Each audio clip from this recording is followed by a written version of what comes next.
तो last lecture में हमने देख लिया था कि प्लेन प्रोग्रेसिव वेव की जो जनरल इक्वेशन होती है उसका फॉर्म हो जाता है कि y जो पार्टिकल्स का डिस्प्लेसमेंट है that will be a function of x plus minus vt।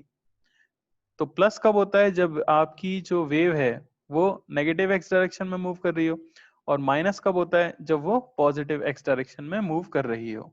तो ये हमारे पास इक्वेशन आती है किसकी? y। ठीक है, अब मेनली हमें जिस पे फोकस करना है, हमने देखा कि कई सारे तरह की प्रोग्रेसिव वेव हो सकती हैं डिपेंडिंग ऑन उनका सोर्स किस तरह का, क्योंकि किसी भी स्ट्रिंग वेव में क्या होगा, जो आपका सोर्स कर रहा होगा उसी को आपके मीडियम के पार्टिकल्स यानी स्ट्रिंग के पार्टिकल्स कुछ समय के बाद रिपीट कर रहे होंगे। तो अब जिस पे हमें मेनली फोकस करना है वो देख लेते हैं, वो है सिंपल हार्मोनिक वेव। तो इसके बारे में थोड़ा बहुत हमने देखा था, किसे बोलते हैं सिंपल हार्मोनिक वेव। अब ऑब्वियसली वेव किस तरह की फॉर्म होने वाली है ये डिसाइड करेगा कौन? ये डिसाइड करेगा आपका ऑसिलेटर, या जिसे हम बोलते हैं सोर्स। तो यहां मान लो हमारा सोर्स है, और सोर्स जो है वो अपनी मीन पोजीशन के अबाउट वाई डायरेक्शन में क्या करने लग जाए? सिंपल हार्मोनिक मोशन करने लग जाए। कर सकता है कि नहीं? तो एसएचएम की जनरल इक्वेशन क्या होती है हमने पढ़ा है। एसएचएम की इक्वेशन कुछ होती है ए साइन ओमेगा टी, ये सबको याद होगा शायद। तो सोर्स है जो एसएचएम कर रहा है और उसकी इक्वेशन आपको मिल गई है, वाई है ए साइन ओमेगा टी, ए जहां पे उसका कुछ एम्पलीट्यूड है। ठीक है ना? तो आपको पता है कि कुछ समय के बाद अगर आप इस तरह से स्ट्रिंग को ऊपर नीचे ऊपर नीचे ऊपर नीचे ऑसिलेट कराते रहो, इसको मैं source X is equal to 0 बोल देता हूं, तो इस तरह का कुछ शेप फॉर्म हो जाएगा पूरी स्ट्रिंग का, और स्ट्रिंग इस तरह से क्या करने लग जाएगी? ऑसिलेट करने लग जाएगी, और हम कह देंगे कि इस डायरेक्शन में एनर्जी का प्रोपगेशन हो रहा है। इसे मैं बोल सकता हूं स्पीड ऑफ वेव। तो लास्ट लेक्चर में हमने देखा था, एक बार फिर से मैं बता देता हूं कि वेव इक्वेशन का मीनिंग क्या होता है। किसी भी वेव की इक्वेशन लिखने का मीनिंग क्या है? तो वेव इक्वेशन का सिंपल सा मीनिंग है to write the displacement to write the displacement of any particle at any time. तो जैसा कि हमें पता है कि इस स्ट्रिंग के ऊपर इनफाइनाइट पार्टिकल्स होंगे, और क्योंकि हमारा सोर्स सिंपल हार्मोनिक मोशन कर रहा है तो सारे पार्टिकल्स क्या करेंगे? एसएचएम करेंगे। तो सबका अलग अलग समय पे अपनी मीन पोजीशन से अलग अलग डिस्प्लेसमेंट होगा। जैसे कि आप देख सकते हो मीन पोजीशन से सबका डिस्प्लेसमेंट किसी भी एक पर्टिकुलर टाइम पे अलग अलग है। ये तो किसी टाइम का मैंने एक फोटो खींचा हुआ है, ठीक है ना, बाकी तो वेव आगे बढ़ रही होगी। तो ऐसी एक इक्वेशन लिख पाना जिससे आप किसी भी पार्टिकल का इस एक्सिस के ऊपर कोई भी पार्टिकल, स्ट्रिंग के ऊपर कोई भी पार्टिकल मैं चुनूं, ऐसे किसी भी पार्टिकल का किसी भी समय का डिस्प्लेसमेंट में लिख पाऊं, उसे हम कह देंगे वेव की इक्वेशन। तो अगर मैं यहां पे एक पार्टिकल ले रहा हूं जो कि मान लेते हैं कि x is equal to X पर है, जो कि मैंने जनरल पॉइंट लिया है ऑब्वियसली, तो किसी भी समय पे यानी एट जनरल टाइम t इसकी इक्वेशन क्या होगी, यानी इसके मोशन की इक्वेशन क्या होगी, ये हमें लिख के बताना है। बात समझ आई? तो अगर मैं जनरल पार्टिकल के एसएचएम की इक्वेशन निकाल दूं तो वही तो वेव की इक्वेशन हो जाएगी। तो हम सिंपली क्या कर देते हैं, हमें एक चीज हमने देख ली थी वहां पे कि जो यहाँ पे t इक्वल टू टी पे हो रहा है, यही तो आपको पता करना है, किसी भी टाइम पे क्या डिस्प्लेसमेंट है किसी भी जनरल पार्टिकल का। ये हो गया जनरल पार्टिकल, ये हो गया जनरल टाइम। तो हमें ये चीज पता है कि x is equal to X वाला पार्टिकल जो t is equal to T पे कर रहा होता है, वो x इज इक्वल टू 0 वाले पार्टिकल ने t is equal to T minus X Y B पे किया हुआ होता है। ये हम अच्छे से डिस्कस कर चुके हैं कि आप अगर इस पार्टिकल की इक्वेशन जानना चाहते हो या वेव की इक्वेशन जानना चाहते हो तो सिंपली सोर्स की इक्वेशन में t की जगह t minus X by V डाल दो अगर आपकी वेव पॉजिटिव एक्स डायरेक्शन में जा रही है, और t plus x by V डाल दो अगर आपकी वेव नेगेटिव डायरेक्शन में जा रही है। मैं इस चीज को यहाँ लिख भी देता हूं क्योंकि इंपॉर्टेंट है। सिंपली क्या कर दोगे, to get equation of wave replace t with t minus x by v in equation of source. In equation of source, ठीक है ना? If wave travels in positive x, तो उल्टा वाला तो आप समझ ही लोगे कि नेगेटिव x में जाएगी तो obviously t plus x by we से रिप्लेस कर देंगे, या चाहो तो मैं लिख ही देता हूं, एंड t को रिप्लेस कर देते हैं t plus x by we से in equation of source if wave travels in negative x। Clear हुआ कि नहीं? तो equation of simple harmonic wave क्या मिल जाएगी हमें? यहां से सीधे सीधे से मैं लिख सकता हूं equation of simple harmonic wave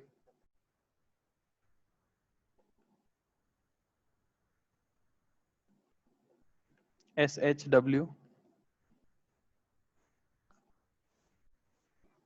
जो सोर्स की इक्वेशन है वो हमें पता है कि सोर्स की इक्वेशन है y is equal to a sine omega T. तो वेव की जो इक्वेशन होगी वो होगी y is equal to a sine omega t minus X by V. तो ये होती है general equation of a simple harmonic wave. मैंने सिर्फ क्या किया है, t की जगह t minus X by V रखा है। आपको समझ आना चाहिए कि मैंने क्यों रखा है। अच्छा, जहां ओमेगा क्या होता है आपको पता है, 2πf, ये फॉर्मूला तो पता है, हम देख चुके हैं जनरल वेव के लिए। और v बराबर क्या होता है, एफ लैम्डा। v जहां पे क्या है, वेव की वेलोसिटी, लैम्डा क्या है, वेव की वेवलेंथ। अरे समझ आया कि नहीं? अरे क्लियर है कि नहीं?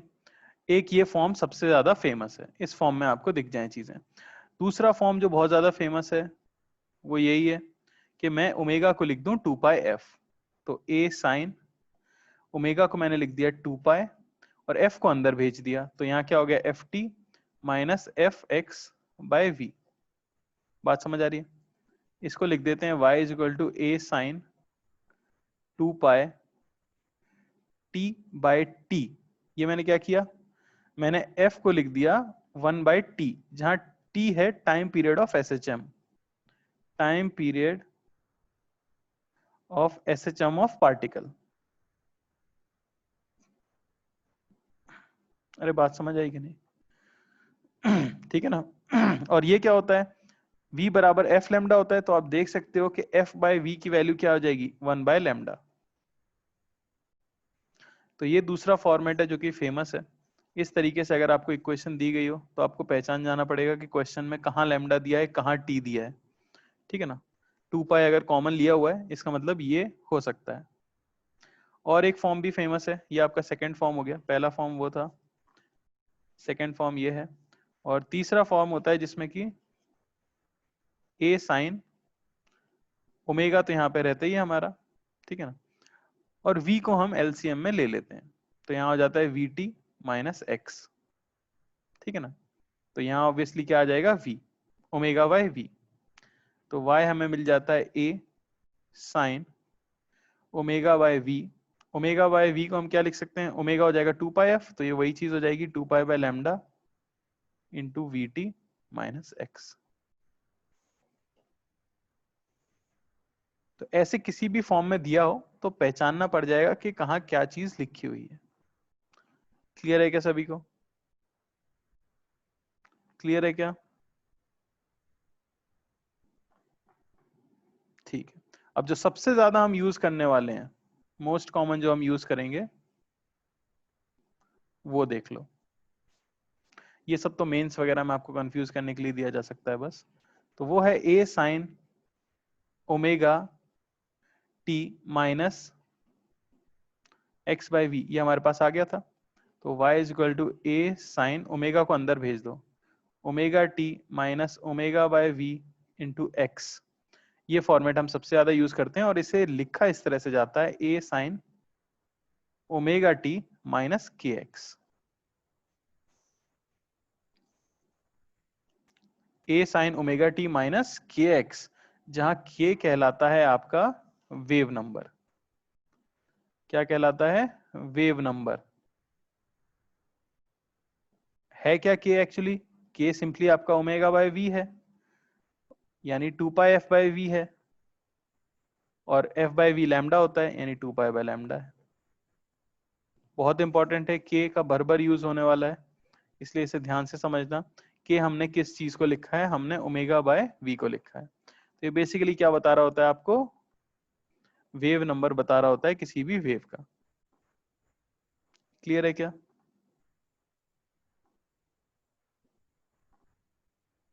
ठीक है, तो जनरल फॉर्मेट क्या हो गया? A sine omega T minus के एक्स।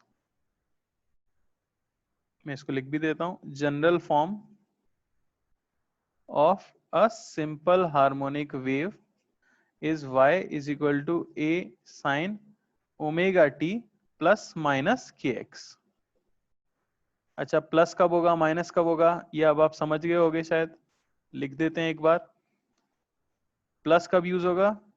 जब वो नेगेटिव एक्स डायरेक्शन में मूव कर रही है हमारी वेव। और माइनस कब यूज होगा? जब वो पॉजिटिव एक्स डायरेक्शन में मूव कर रही है। यहां तक क्लियर है क्या सभी को? क्या ये क्लियर है सबको?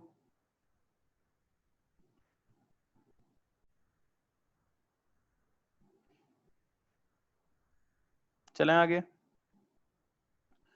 अब एक बहुत ही इंपॉर्टेंट चीज, ये आपको बता क्या रही है? चलो वेव की इक्वेशन तो निकाल ली हमने, पर हम अल्टीमेटली सीख क्या रहे हैं? तो ये देखो,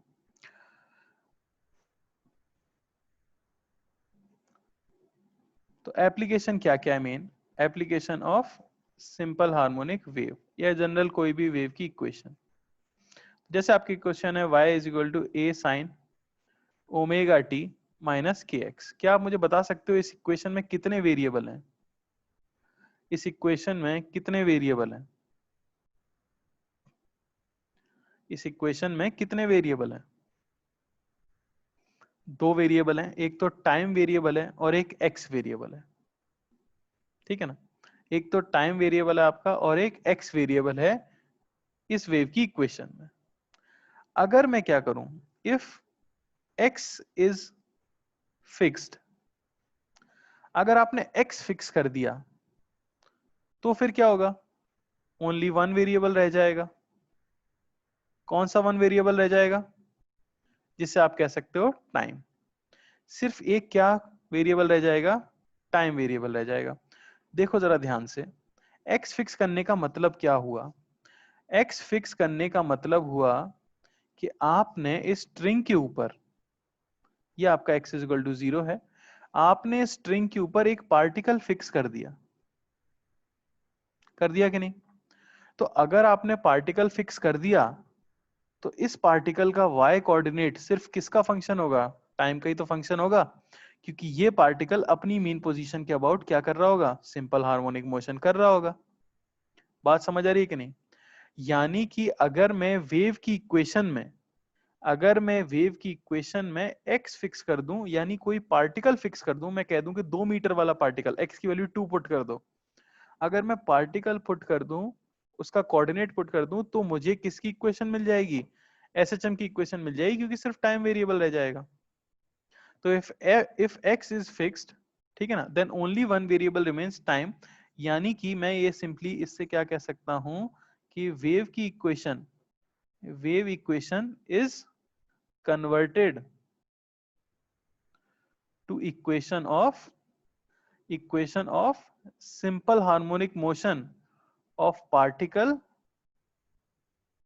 eight x is equal to x naught. ठीक है ना? मान लो मैंने x is equal to x naught fix किया था, तो मैं ये कह सकता हूं कि अगर मैंने वेव की इक्वेशन में पार्टिकल की पोजीशन फिक्स कर दी, तो फिर एक वेरिएबल रह जाएगा टाइम, और जो वेव की इक्वेशन थी अब वो किस में बदल चुकी होगी? एक पार्टिकल की इक्वेशन में बदल चुकी होगी। तो बेसिकली एक वेव की equation infinite simple harmonic motion को एक साथ रिप्रेजेंट करने का तरीका है कि नहीं है? आप x बदलते जाओ, आपको अलग अलग एसएचएम की इक्वेशन मिलती जाएगी। अरे समझ रहे हो कि नहीं? तो पहली चीज तो ये हो गई एप्लीकेशन आपकी वेव की इक्वेशन की, कि अगर आप उसमें x फिक्स कर देते हो, यानी पार्टिकल फिक्स कर देते हो तो वो इक्वेशन एसएचएम की इक्वेशन में बदल जाती है, और फिर एसएचएम में जो कुछ भी पड़ा है वो यहाँ अप्लाई हो सकता है। दूसरी चीज, if time is fixed, if time is equal to T naught is fixed, तो क्या होगा? तो फिर एक वेरिएबल बचेगा, ओनली वन वेरिएबल। कौन सा? एक्स, यानी कि पोजीशन। तो क्या हुआ होगा, क्या आप मुझे बता सकते हो? जैसे इस केस के लिए मैं इक्वेशन लिख भी देता हूं, क्या हो जाएगी इक्वेशन आपकी? हो जाएगी y is equal to a sine omega T minus के एक्स नॉट। बात समझ आ रही है? तो अगर t is equal to T naught is fixed, सिर्फ एक वेरिएबल रह जाता है, वो रह जाता है x, तो आपकी वेव की इक्वेशन अब किस चीज में बदल गई होगी? कोई मुझे बता सकता है? Wave equation is converted to, बिल्कुल, उसे क्या बोलते हैं? Converted to equation of curve. Equation of curve. अगर आपने टाइम फिक्स कर दिया तो किसी भी समय पे एक पार्टिकल की कुछ पर्टिकुलर पोजीशन होगी। अगर आपने टाइम फिक्स कर दिया तो यानी आपने हर पार्टिकल की पोजीशन भी तो फिक्स कर दी। अब मोशन थोड़ा ही बचा। ऐसा लगेगा कि आपने फोटो खींच लिया है किसी एक इंस्टेंट पे, ये वेव आगे बढ़ती जा रही थी मजे से, किसी इंस्टेंट पे आपने अगर फोटो खींच लिया तो आपको कर्व की इक्वेशन नहीं मिल जाएगी। अरे ये तो आप मैथ्स में पढ़ते आ रहे हो ना बचपन से कि y as a function of x क्या रहता है? कर्व की इक्वेशन ही तो रहती है, यानी y is equal to a sine omega t naught minus के एक्स। तो इसमें सिर्फ x वेरिएबल है, तो ये किसकी इक्वेशन बन चुकी है? कर्व की इक्वेशन बन चुकी है। आपने हर पार्टिकल की पोजीशन क्या कर दी है? फिक्स कर दी है। तो ये याद रखना कि वेव की इक्वेशन, जब मैं जनरल बोल रहा हूं वेव की इक्वेशन, तो मेरे कहने का मतलब क्या है? सिर्फ वेव की इक्वेशन कहने का मतलब है जो स्ट्रिंग के ऊपर इनफाइनाइट पार्टिकल्स हैं, जो सभी के सभी एसएचएम कर रहे हैं, उनके एसएचएम्स की कंबाइंड इक्वेशन रिप्रेजेंट करती है एक वेव की इक्वेशन। अगर आपने x फिक्स कर दिया, यानी अगर आपने पोजीशन फिक्स कर दी, तो आपने पार्टिकल फिक्स कर दिया। अब वेव की इक्वेशन बदल चुकी है एसएचएम की इक्वेशन में, और वो जो वेव की इक्वेशन थी वो अब सिर्फ x equal to x naught वाले पार्टिकल की इक्वेशन एसएचएम की बता रही होगी। उसी वेव की इक्वेशन में अगर आपने टाइम फिक्स कर दिया तो ये ऐसा हो जाएगा कि आपने एक वेव का किसी समय पे फोटो ले लिया है, आपने हर पार्टिकल की पोजीशन फिक्स कर दी है, तो वेव की इक्वेशन किस में बदल जाएगी? कर्व की इक्वेशन में बदल जाएगी। अरे क्लियर है क्या? ये समझ आएगा सभी को जो राम कथा मैंने बताई है? बहुत बढ़िया बात है। चलो अब इन्हें यूज कैसे करेंगे वो तो हम देखेंगे, पहले थ्योरी खत्म कर लेते हैं। तो अगली चीज है velocity, velocity and acceleration, acceleration of medium particles, medium particles for a simple harmonic wave. यानी एक सिंपल हार्मोनिक वेव पे जो पार्टिकल्स लगातार एसएचएम कर रहे हैं, आपने अभी स्टैब्लिश किया। और एक चीज ध्यान देना, बच्चे कई बार कंफ्यूज हो जाते हैं दो चीजों में, वेलोसिटी ऑफ पार्टिकल और वेलोसिटी ऑफ वेव में। वेलोसिटी ऑफ वेव क्या बताती है आपको? वेलोसिटी ऑफ वेव आपको बताती है कि एनर्जी किस रेट से फ्लो कर रही है हमारी स्ट्रिंग के अंदर। और वेलोसिटी ऑफ एनी पार्टिकल क्या बताती है? वेलोसिटी ऑफ पार्टिकल तो सिर्फ आपको ये बताती है कि जो मीडियम के पार्टिकल्स एसएचएम कर रहे हैं किसी इंस्टेंट पे उनकी स्पीड कितनी है। ठीक है, तो दोनों को कंफ्यूज नहीं होना है, दोनों में, दोनों का अंतर आपको समझना है। ठीक है ना? तो मैं वेव ले लेता हूं y is equal to a sine omega T minus के एक्स। बात समझ आई क्या? अच्छा, अगर मैं इसे डिफरेंशिएट कर दूं विद रिस्पेक्ट टू टाइम, ठीक है ना, क्या कर रहा हूं मैं? Considering, considering x constant. कोई मुझे बता सकता है अगर मैंने x को कांस्टेंट कर दिया तो ये इक्वेशन किसकी इक्वेशन बन गई है? अगर मैंने x को कांस्टेंट मान लिया है तो ये इक्वेशन किसकी इक्वेशन बन गई है? क्या ये एसएचएम की इक्वेशन बन गई है? हाँ, तो एसएचएम में आप पढ़ चुके हो। ये क्या पता है फिर आपको? ये पार्टिकल की डिस्प्लेसमेंट की इक्वेशन है कि नहीं है? टाइम इसमें वेरिएबल है, तो ये सिर्फ पार्टिकल के डिस्प्लेसमेंट की इक्वेशन है। तो वेलोसिटी ऑफ पार्टिकल तो आप आसानी से बता सकते हो ना। वेलोसिटी ऑफ पार्टिकल क्या हो जाएगी, आपको पोजीशन का फंक्शन दिया है यानी डिस्प्लेसमेंट का फंक्शन दिया है, वेलोसिटी का फंक्शन निकालना है, तो सिंपली मैं क्या करूं, dy बाई डी टी। अगर आप पोजीशन के फंक्शन को टाइम के रिस्पेक्ट में डिफरेंशिएट कर दो तो आपको वेलोसिटी मिल जाएगी।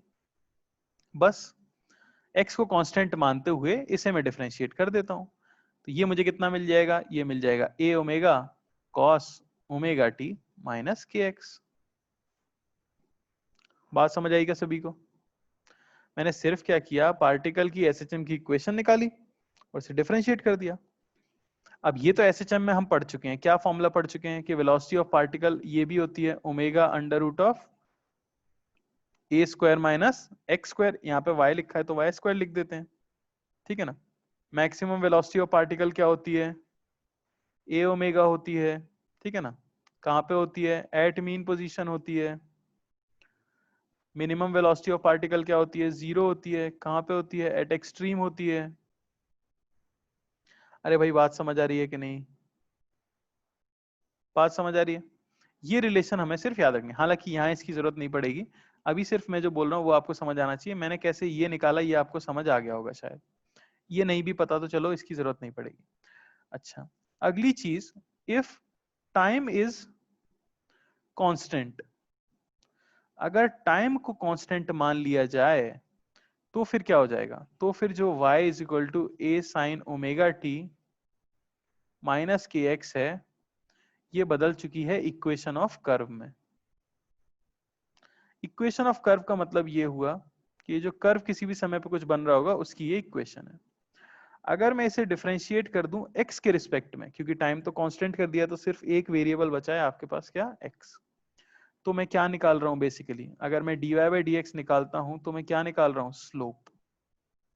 यानी किसी भी पार्टिकल का किसी भी समय पे कितना स्लोप होगा अगर उस कर्व पे हम ड्रॉ करें तो उसकी वैल्यू क्या आएगी। तो डिफरेंशिएट करने से ये मिलेगा माइनस ए के कॉस ओमेगा टी माइनस के एक्स। अच्छा, मैं डिफरेंशिएशन में डिटेल में नहीं जा रहा हूं, मैं ये उम्मीद कर रहा हूं कि 12वीं क्लास के छात्रों को डिफरेंशिएशन आता होगा। यहाँ टाइम वेरिएबल था इसलिए ओमेगा बाहर आया था, बात समझ आ रही है। यहाँ एक्स वेरिएबल है इसलिए माइनस के बाहर आया है। इतना मैं अज्यूम करके चलूंगा कि आपको आता है, ठीक है ना, वरना तो फिर बहुत देर हो चुकी है। अब यहां से रिलेशन क्या मिलेगी वो देखो, सिर्फ आपने दोनों रिलेशन निकाल ली। अगर मैं दोनों को डिवाइड कर दूं, यानी कि dy by d x upon dy by d T, तो देखो क्या मिलेगा। जरा दोनों को अगर आप डिवाइड करो तो आपको क्या मिलेगा, ए ओमेगा, ए से ए कट जाएगा और यहां बचेगा माइनस के बाय ओमेगा।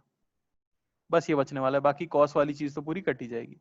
तो यहां से आपको मिल जाता है dy बाई डी एक्स, ये होना चाहिए minus one by v d y by d t, या मैं कह सकता हूं कि dy बाई डी टी ये होना चाहिए minus v into d y by d x. ये क्या है, ये है वेलोसिटी ऑफ पार्टिकल, ये होना चाहिए नेगेटिव इंटू ये क्या है, ये है वेलोसिटी ऑफ वेव। अरे है कि नहीं है, ओमेगा बाई वी, अभी मैंने बताया था के जो होता है ये ओमेगा बाई वी होता है, और जहां वी क्या होती है, वेव की वेलोसिटी, तो वी को हम क्या लिख सकते हैं, के बाय ओमेगा लिख सकते हैं, into d y by d x यानी कि स्लोप एट दैट पॉइंट। अरे भाई बात समझ आई क्या? तो यहां ये तो रिप्रेजेंट कर रही है पार्टिकल की वेलोसिटी, ये रिप्रेजेंट कर रही है वेव की वेलोसिटी,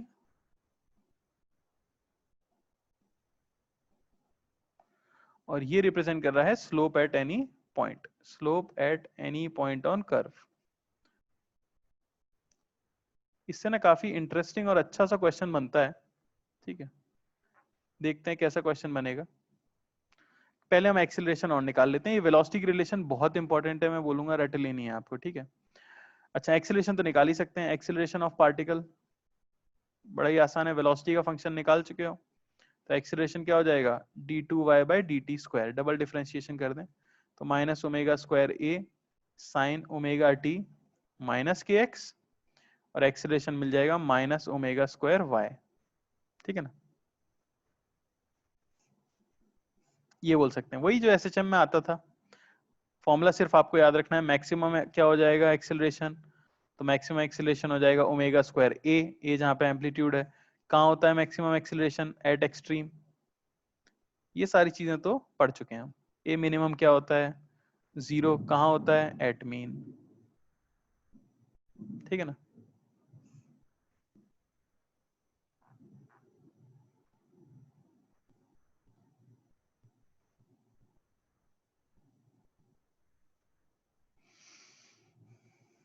चलो, अब अगर मैं, जो हमारे पास इक्वेशन है, ये हमने क्या निकाल लिया? एक्सेलरेशन। इसमें किसी को कोई डाउट है क्या?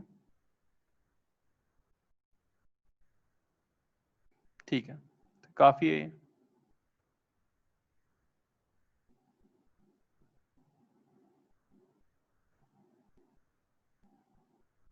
एक सेकंड रुकना जरा।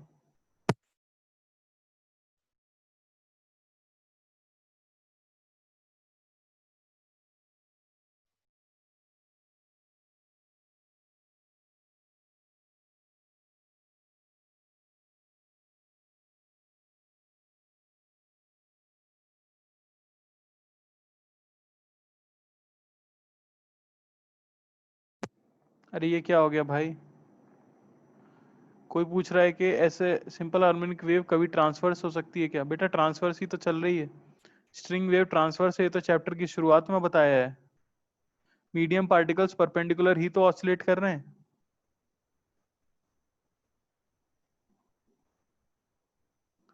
फोटो पॉइंट का नहीं आया बेटा, फोटो पूरे कर्व का आएगा ना। आप टाइम फिक्स करोगे तो हर टाइम पे पार्टिकल की पोजीशन फिक्स होगी, तो शेप ही तो दिखेगा आपको। किसी को एक्सट्रीम और मीन समझ नहीं आ रहा है शायद। अरे बेटा ये बात समझो कि पार्टिकल यहाँ रस्सी ऐसे है, तुमने हिलाना शुरू किया है तो सबसे ज्यादा दूर जाएगी कि नहीं जाएगी? फिर नीचे आएगी, इस तरह से ऑसिलेट करेगी ना पार्टिकल। तो मीन होती है ये वाली लाइन जहां वो पहले थी, एक्सट्रीम होता है सबसे ज्यादा दूर। ठीक है, लॉन्गिट्यूडनल नहीं होती बेटा सिंपल हार्मोनिक वेव, मतलब स्ट्रिंग वेव नहीं होती है। Sound wave simple harmonic wave है तो लॉन्गिट्यूडनल होगी बिल्कुल। ठीक है ना, साउंड वेव होती है लॉन्गिट्यूडनल, सिंपल हार्मोनिक होती है वो भी। खैर, यहाँ स्ट्रिंग वेव की मैं जो बात कर रहा हूँ, आपको जिस पे ध्यान देना था वो ये था। पता नहीं कहाँ बह गए हैं सभी लोग। इस पे ध्यान देना था। क्या ये आपको क्लियर है? क्या ये क्लियर है सभी को? चलो, सवाल करने का समय आ चुका है। एक आध सवाल देते हैं, बहुत देर से बोल रहा हूँ मैं, मेरा मुंह दर्द कर गया।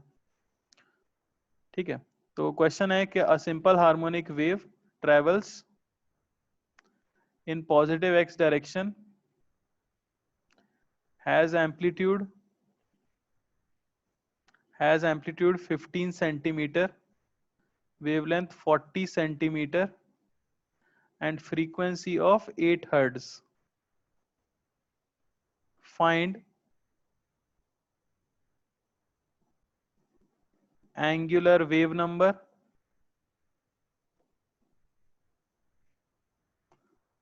speed of wave,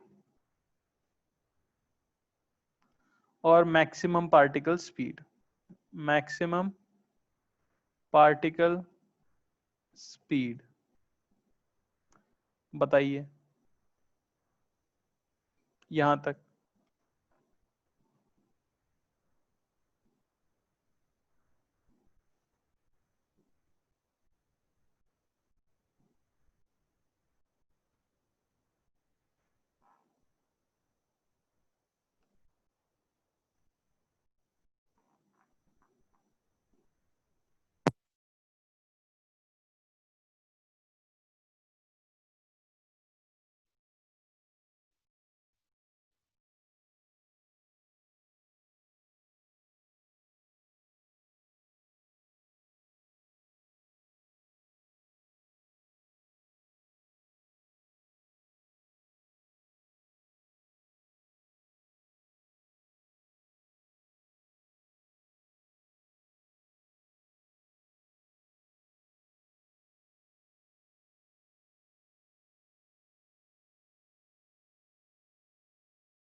चलो भाई, इससे ज्यादा समय नहीं लगना चाहिए इसमें।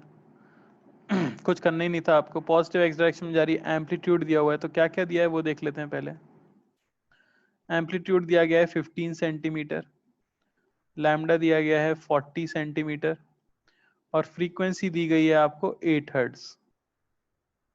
तो वेलोसिटी ऑफ वेव बताना तो बहुत ही आसान था, v is equal to f lambda. तो v आपको क्या मिल जाएगा?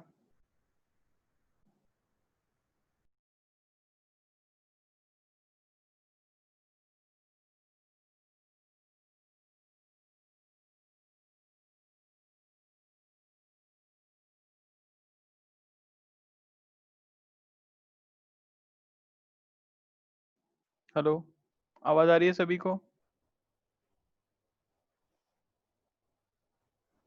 हेलो,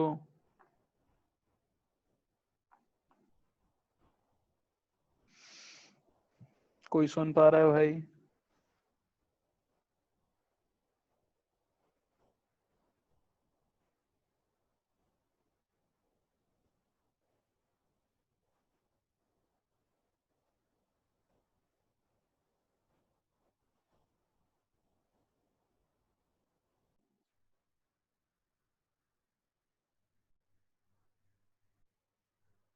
हेलो, आवाज आ रही है? आवाज आ रही है क्या किसी को? चलिए, तो v बराबर हम सिंपली क्या लगा सकते हैं यहाँ पे, एफ लैम्डा। फ्रीक्वेंसी हमें दी गई है 8 हर्ट्ज और लैम्डा दिया गया है 40। तो वेलोसिटी हमें मिल जाएगी कितनी? 320 सेंटीमीटर पर सेकेंड। अरे बात समझ आई क्या? या 3.2 मीटर पर सेकेंड, ये आपकी वेव वेलोसिटी आ चुकी है। अच्छा, और एक चीज बता पाना आसान है, ओमेगा बता सकते हो आप। ओमेगा होता है 2 पाई एफ, तो ओमेगा हो जाएगा आपका 2 पाई, और 8 हर्ट्ज की फ्रीक्वेंसी है, यानी ओमेगा हो गया 16 पाई। तो मैक्सिमम पार्टिकल की जो वेलोसिटी होती है वो होती है ए ओमेगा। तो एम्पलीट्यूड है आपका 15 सेंटीमीटर, और इंटू ओमेगा है आपका 16 पाई। तो ये हो जाएगी आपकी क्या, यानी 16 × 15 सेंटीमीटर पर सेकेंड पाई। अरे क्लियर है कि नहीं? क्लियर है? बस। और क्या पूछा है आपसे? ये मैक्सिमम स्पीड हो गई। और पूछा है angular wave number. Wave number होता है के। इसे सिंपली मैं लिख सकता हूँ ओमेगा बाय वी, या 2 पाई बाय लैम्डा। जो फॉर्मूला आपको यूज करना हो, ढेर सारे फॉर्मूले मैंने लिखे थे। 2 पाई बाय लैम्डा यूज कर लेते हैं। लैम्डा हमें दिया गया है 40 सेंटीमीटर, तो याद रखना इसे मीटर में यूज करेंगे, तो ये हो गया हमारा 0.4, यानी कि 5 पाई। क्लियर है क्या सभी को?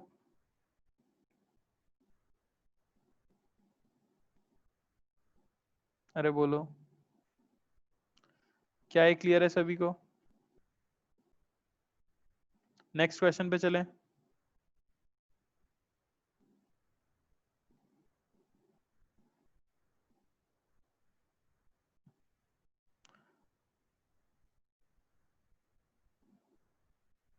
चलो, अरे कौन कौन अपना कैमरा चालू कर रहा है भाई? पगला जाते हो क्या एकदम? तो अगला क्वेश्चन है, आपको वेव की इक्वेशन दी गई है 0.5 sin पाई × 3t माइनस 0.1 ले लेते हैं, 0.1 x। ठीक है ना? तो आपको बतानी है वेव स्पीड। जो 3 फॉर्म मैंने आपको इक्वेशन के लिखाए थे, उन पे बेस्ड क्वेश्चन हैं, ध्यान से करना।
तो देखो काफी आसान है, इसे जनरल फॉर्म में ले आते हैं तो y हो जाएगा a साइन पाई को अंदर भेज दो तो 3πt माइनस 0.1 पाई x। तो ये हो गया आपका ओमेगा, देख सकते हो सीधे सीधे, और ये हो गया आपका k। तो k हमें पता था क्या है, ओमेगा बाय v, तो v क्या होगा, ओमेगा बाय k। तो ओमेगा आपका 3 पाई है और k है आपका 0.1 पाई, यानी कि 30 मीटर पर सेकेंड। अरे समझ आया क्या, कोई डाउट किसी को? सिंपल सा क्वेश्चन था।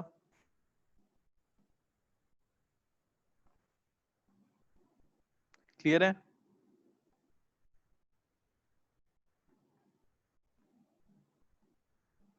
चलो एक और कर लेते हैं question.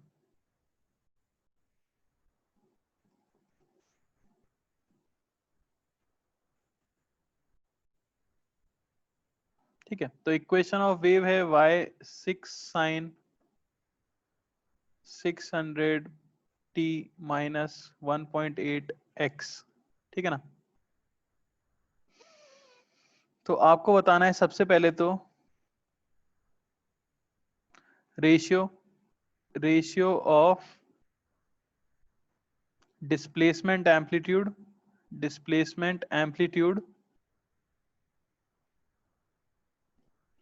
To wavelength.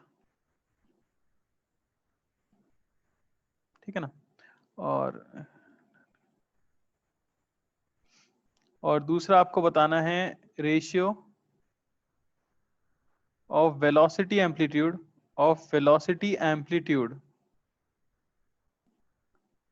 Of particle to wave speed. ठीक है, तो ये सब ना बस इंग्लिश है जो आपको शायद कंफ्यूज करने की कोशिश कर सकती है, पर ध्यान से सारी चीजें मैं बता चुका हूं, आपको ऐसे ही सॉल्व करना है। ट्राई करो।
तो वेलोसिटी एम्पलीट्यूड का मतलब कितने लोगों को समझ आ रहा है?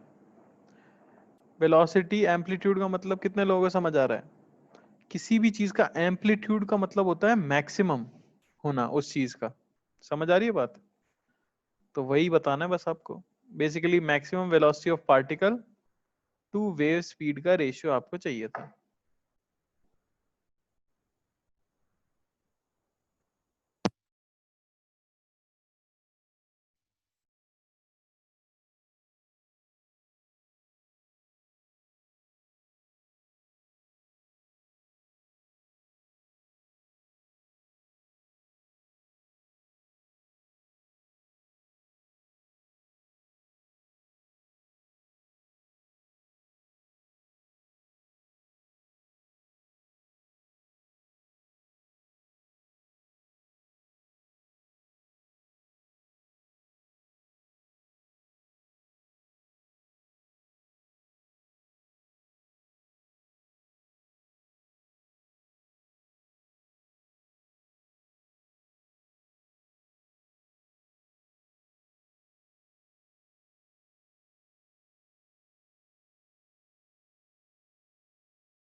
तो देखो ज्यादा टाइम इस पे नहीं वेस्ट करेंगे, ठीक है, क्योंकि थोड़ा सा बस अलग क्वेश्चन कराने के लिए मैंने दिया है।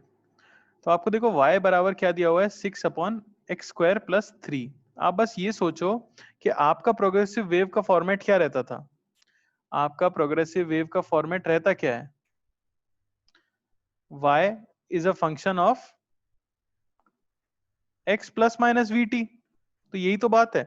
अब जो भी ये इक्वेशन रही होगी ना, इसमें t जीरो पुट किया गया है पहले से, क्योंकि उन्होंने बोला है t=0 की बात है, यानी रहा तो यही फॉर्मेट है, पर उसमें t जीरो पुट करने से वी टी वाली टर्म गायब हो गई है। अब बस उन्होंने क्या कहा है कि पॉजिटिव x डायरेक्शन में मूव कर रही है, यानी माइनस आएगा। तो y=6, x की जगह बस क्या रखना था आपको, x माइनस वी टी रखना था।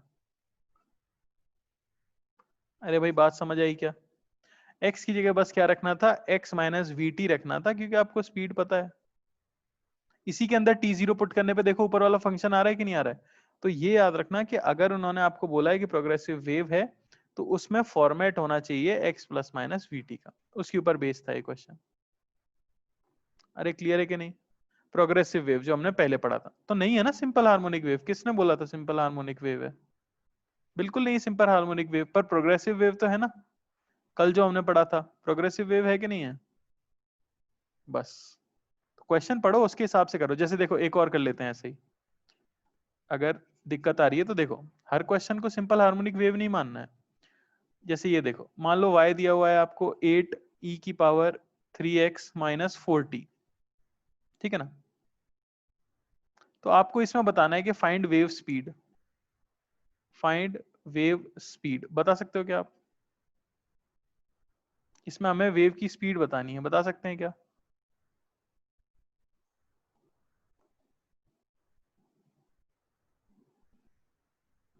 टाइम भी नहीं लगेगा, 1 सेकंड में बता सकते हो।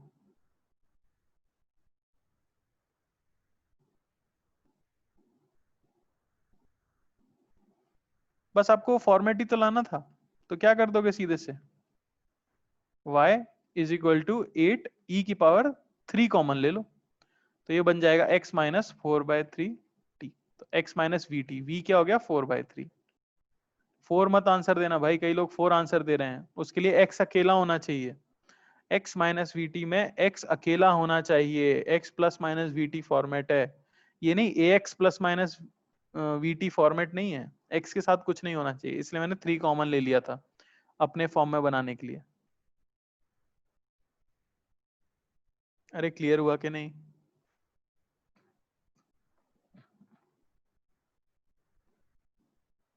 ठीक है ना।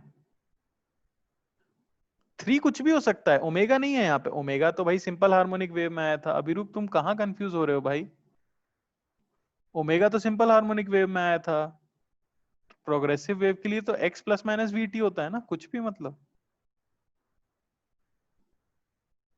चलो अब एक इस चीज का एप्लीकेशन देख लेते हैं जो हमने पढ़ा है, application of velocity of particle is equal to negative velocity of wave और इनटू स्लोप। ये फॉर्मूला हमने निकाला तो कुछ तो उसका इस्तेमाल होगा। तो इस्तेमाल ये देखो, पहला यूज जो होता है वो होता है to find direction of motion of medium particles, of medium particles. क्या मतलब हुआ इसका, मेरा मतलब ये है कि मान लो ये स्ट्रिंग है, ठीक है ना, और इसके ऊपर इस तरह से पल्स मूव कर रही है, ठीक है, और मैं बोल दूं कि ये पल्स राइट में मूव कर रही है v से। तो यहां एक पार्टिकल है a, यहां एक पार्टिकल है b, और यहां एक पार्टिकल है c। क्या आप मुझे बता सकते हो कि अगर मैं इसे ओरिजिन मानता हूं, इसे मैं पॉजिटिव y बोलता हूं और इसे मैं नेगेटिव y बोलता हूं, तो a की डायरेक्शन ऑफ मोशन किस तरफ है, b की किस तरफ है और c की किस तरफ है। ये प्लस y में जा रहे हैं, माइनस y में जा रहे हैं, कहां जा रहे हैं, बता दो फटाफट।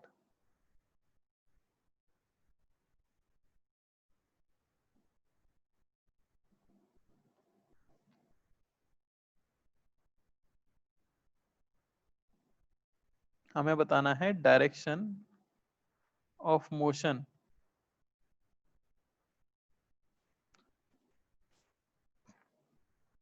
तो देखो एक मेथड तो इसका पता है क्या है, वो है फील करके देखना, ड्रॉ करके देखना।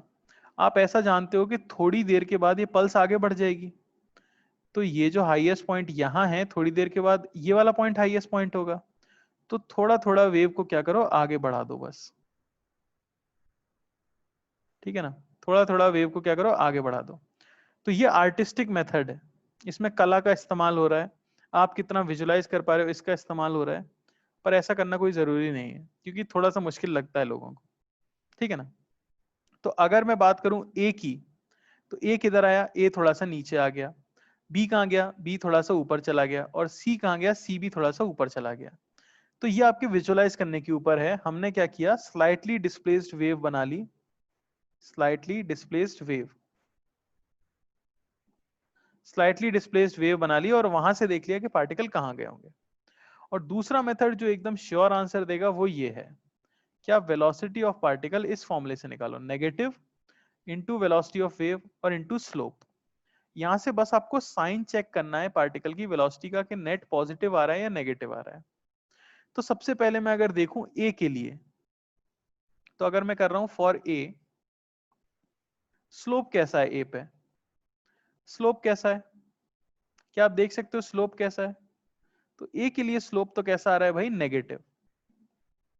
अगर मैं इस फॉर्मूले में पुट कर दूं तो वेलोसिटी ऑफ ए माइनस पहले से है, वेलोसिटी ऑफ वेव कैसी है, पॉजिटिव है नेगेटिव, आपको दिख रहा है पॉजिटिव है, और स्लोप कैसा है, स्लोप नेगेटिव है। मल्टीप्लाई कर दो क्या हो गया, पॉजिटिव, यानी ए कहां गया है, ए गया है ऊपर।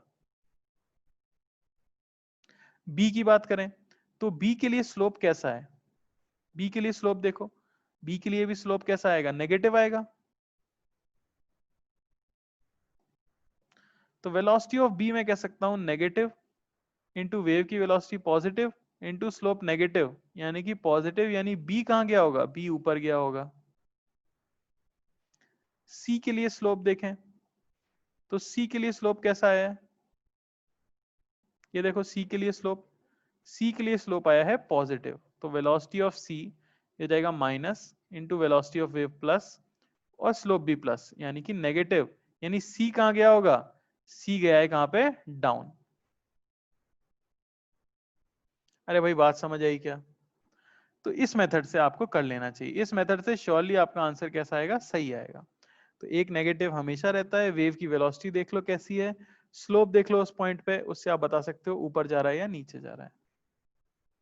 एक और क्वेश्चन कर लेते हैं।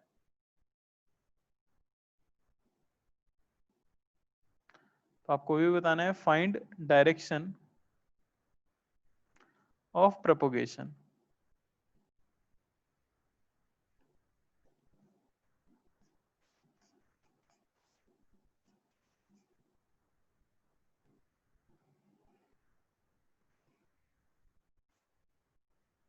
ठीक है, a b C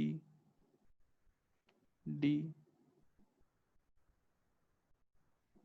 E f, और वेव हमारी लेफ्ट में जा रही है। तो बता दो ए किधर जा रहा होगा, बी,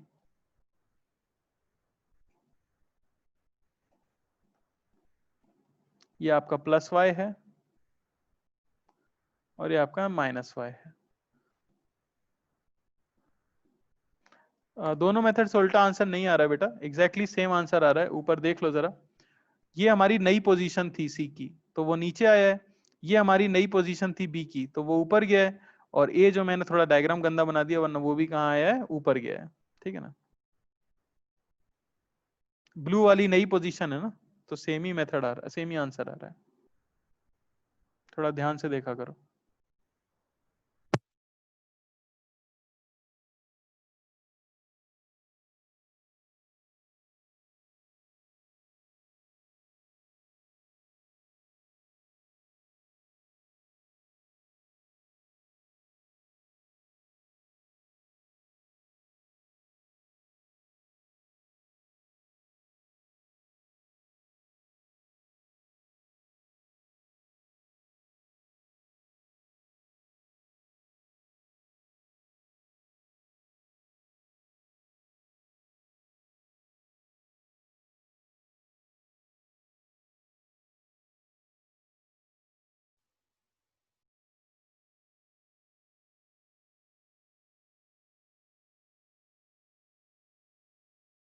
चलो भाई, काफी टाइम हो गया, इसमें इतना टाइम नहीं लगना चाहिए। फॉर्मूला देख लो, velocity of particle negative into velocity of wave into slope.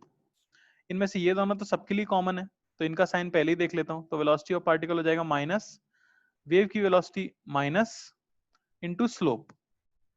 तो बेसिकली क्या बचा, वेलोसिटी ऑफ पार्टिकल है स्लोप, अरे है कि नहीं, तो स्लोप ही तो देखना था। तो ए पे स्लोप कैसा है, पॉजिटिव यानी कि अप। बी पे स्लोप कैसा है, नेगेटिव यानी कि डाउन। सी पे स्लोप कैसा है, नेगेटिव यानी कि डाउन। डी पे कैसा है, पॉजिटिव यानी कि अप। ई पे कैसा है, नेगेटिव यानी कि डाउन। एफ पे कैसा है, जीरो यानी कि जीरो। किसी को कोई डाउट, कोई डाउट किसी को? क्या एक और कराने की जरूरत है, आपका मन भर चुका है और आप समझ चुके हो? फटाफट बताओ, टाइम मत वेस्ट करो, जल्दी बोलो। किसी को कोई डाउट? जीरो का मतलब उस इंस्टेंट पे उसकी वेलोसिटी जीरो है, जस्ट एक्सट्रीम पे पहुंच गया है वो, ठीक है ना। एफ थोड़ी देर के बाद, हाँ थोड़ी देर के बाद हम कह सकते हैं कि उसका पॉजिटिव हो जाएगा, ठीक है। बेटा डायरेक्शन, वेलोसिटी जीरो की कोई डायरेक्शन होती है क्या? जस्ट एक्सट्रीम पे जाके रुका है वो, उसके बाद अंदर की तरफ आना शुरू करेगा तो ऊपर ही जाएगा जस्ट अगले इंस्टेंट पे। अरे क्लियर है क्या? और एक सवाल की आवश्यकता है या फिर सफिशिएंट है? इस फॉर्मूले का एप्लीकेशन समझ गए क्या? नहीं है एक और की जरूरत, अगले टॉपिक पे चलें? सफिशिएंट है भाई, चलो भाई, बहुत बढ़िया बात है। अरे यार एफ क्या स्लोप ही जीरो है मेरे भाई, तो ऊपर कैसे जाएगा इस इंस्टेंट पे, स्पीड जीरो हुई ना। स्लोप जीरो है, फॉर्मूले में स्लोप जीरो पुट कर दो, जीरो नहीं आ जाएगा? कैसी बातें कर रहे हो? अगले इंस्टेंट पे हो सकता है चला जाए, इस इंस्टेंट पे तो उसकी स्पीड जीरो है। एक्सट्रीम पे स्पीड जीरो भी तो होती है। चलो अगली चीज, velocity of wave on a taught string. यानी अगर आपके पास एक रस्सी है और उसमें टेंशन है, तो अब उसके ऊपर वेव की वेलोसिटी क्या होगी। तो मैं मान लेता हूं मैंने रस्सी को दोनों कोनों पे बांध दिया है, ये सब हमने ऐसा जरूर देखा है कभी ना कभी। अब हल्का सा कहीं से भी पकड़ के आप रस्सी को छोड़ देते हो तो कुछ कुछ पल्स बन जाती है, मान लेते हैं इस तरह से पल्स हमारी ऑसिलेट करने लग जाती है। या छोड़ो, ये अभी मत सोचो, ये आगे आएगा, इस स्टैंडिंग वेव कहते हैं, वो छोड़ते हैं। सिंपल ले लेते हैं, हमारे पास एक रस्सी है जो दीवार से बंधी हुई है, हमने इसे हाथ से खींच रखा है ताकि इसमें टेंशन है, और हम हाथ को ऊपर नीचे ऑसिलेट कर रहे हैं, जिसकी वजह से इसमें एक पल्स जनरेट हो रही है, इस तरह से वेव बन रही है, ठीक है ना। तो बात आती है कि वेव की जो प्रोपोगेशन की स्पीड है, यानी एनर्जी ऑफ प्रोपोगेशन है, वो क्या होगी। समझ आ रहा है? कितनी स्पीड से आपकी वेव चल रही होगी if tension in the string, if tension in the string is T, string का टेंशन टी है। तो उसके लिए मैं क्या करता हूं ना, उसके लिए मैं जो छोटा सा पोर्शन है इसको थोड़ा जूम करके बना लेता हूं,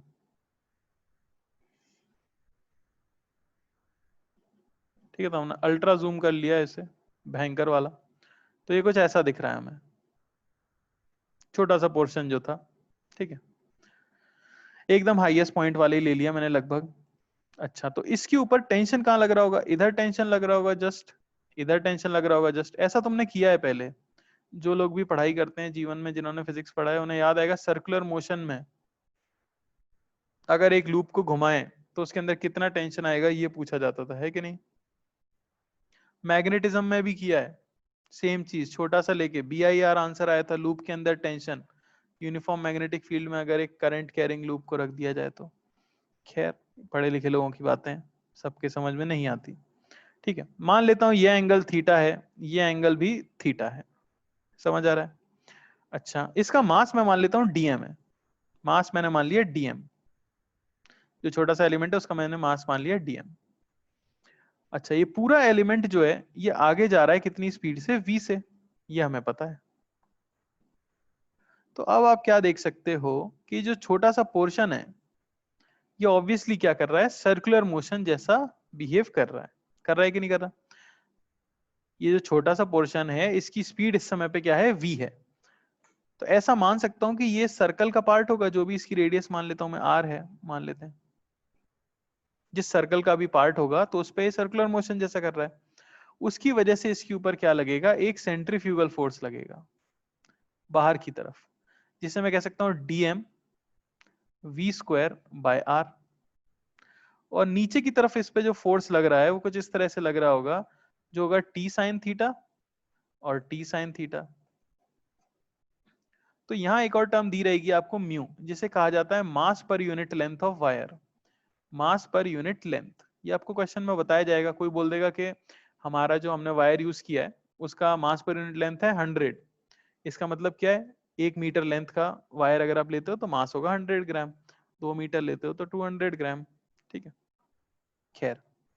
तो अब मैं इसके लिए फोर्स अगर बैलेंस कर दूं ग्रेविटी को निग्लेक्ट करते हुए, ऑब्वियसली क्योंकि बहुत छोटा एलिमेंट है, तो मैं कह सकता हूं dm_v²/r ये इक्वल हो जाना चाहिए 2t sin थीटा। अब क्योंकि element is very small, element is very small, तो हम कह सकते हैं कि थीटा इज स्मॉल। और अगर थीटा स्मॉल है तो साइन थीटा को भाई हमारी लिखने की आदत है क्या, थीटा। डीएम को मैं क्या लिख सकता हूं, एलिमेंट का मास, वो हो जाएगा mass per unit length mu, और इनटू लेंथ, तो आर की लेंथ क्या होती है, r theta, angle subtended 2 theta है, v²/r ये होना चाहिए 2t into theta, 2 theta 2 theta r r, v की वैल्यू आपको मिली √t/μ। कितना सुंदर सा है। तो किसी एक स्ट्रिंग के ऊपर वेव की वेलोसिटी हमेशा क्या रहेगी, कांस्टेंट रहेगी। Depends only on string, depends only on string. अरे बात समझ आई क्या, यानी कि आप किस तरह से ऑसिलेट करा रहे हो उस पे उतनी चीजें डिपेंड नहीं करेंगी। एक स्ट्रिंग के अंदर वेव की जो वेलोसिटी है वो फिक्स रहती है। बात समझ आई, वो हमेशा ही √t/μ होगी। अगर आपको वेव की वेलोसिटी बदलनी है तो या तो अपनी स्ट्रिंग चेंज करो, उसका म्यू बदल जाएगा, या फिर स्ट्रिंग के अंदर टेंशन चेंज करो। अरे भाई बात समझ आ रही है क्या, बहुत जरूरी फॉर्मूला है, यही वो इंटरेस्टिंग और इंपॉर्टेंट पार्ट है जिसकी मैं बात कर रहा था। ये स्पीड आपको याद रखनी है। म्यू है mass per unit length of wire.